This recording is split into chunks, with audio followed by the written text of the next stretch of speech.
Lindsey Graham is not done with his Senate race. No matter how bad things may look, no matter how much he's getting outraised by his opponents, Lindsey Graham is not throwing in the towel. He is not admitting defeat, and he is still out there begging for more money. And yesterday, he got to beg for more money on Fox News, but unfortunately, Fox News just didn't have time to hear about it. Maybe they're sick of his whining. Maybe they're sick of him in general. Maybe they just don't feel this is the best place to do your little campaign pitch. But whatever way, yesterday, Fox News actually cut off Lindsey Graham in the middle of him trying to do his little sales pitch to get more money for the last few days of this campaign. Take a look at what happened. Much for being with us tonight. We really appreciate it. Help me if you can. LindseyGraham.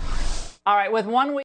Now, a lot of people who've seen this, and this was my initial reaction to it, was, okay, look, they had already had the graphics queued up, probably, in the system and punched in like, get ready. The system counts it down. Once that happens, you can't stop it.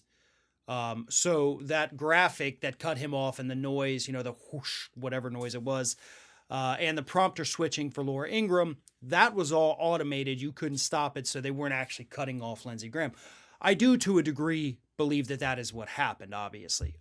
If Fox News uses the system that a lot of other places uses, I don't know their system, so I can't say for certain that's what happened.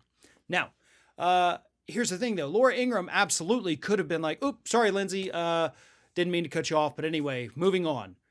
But she didn't. She didn't acknowledge. So that's what tells me that even if it was an accident, they still didn't care. They didn't care enough to be like, oh, sorry, Lindsey. Oh, yeah, you were still talking. Yeah, by the way, the website's lindseygraham.net or whatever it was. They could have. That is something they absolutely could have done, but they didn't. So that, to me, speaks volumes. I think what we're seeing right now is Fox News, much like the rest of the country, understands next Tuesday is not going to be good for Republicans. There's a decent chance they still retain the White House. There's a decent chance they still retain the Senate.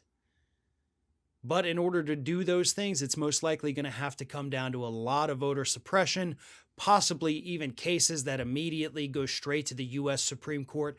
It's not going to be a pretty fight if Republicans hang on to power. The other side of that is there's no fighting because Democrats receive a decisive victory. So see what I mean? Like, there's no good outcome really for Republicans next week, and Lindsey Graham is one of those.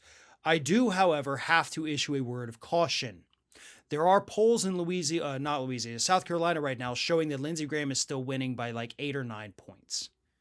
Some polls, sure, show that it is a dead heat. There was one poll that everybody's citing, but that was actually from 3 weeks ago, that says that Jamie Harrison was up by 1 point. I would love for Jamie Harrison to kick Lindsey Graham out of the Senate. I would love that. I would love nothing more than that. He raised $57 million in the third quarter of this year, which is phenomenal. But I'm afraid this is Beto 2.0. Beto versus Ted Cruz. Beto got a lot of outside support, a lot of outside money, but it didn't translate into enough support in the state of Texas to beat the much-hated Ted Cruz, and I'm afraid that Jamie Harrison could be headed down that same path. People hate Lindsey Graham outside of South Carolina. Inside South Carolina, he's not that hated. In fact, support for him went up during this Supreme Court fight. The people of South Carolina have not stopped being very conservative.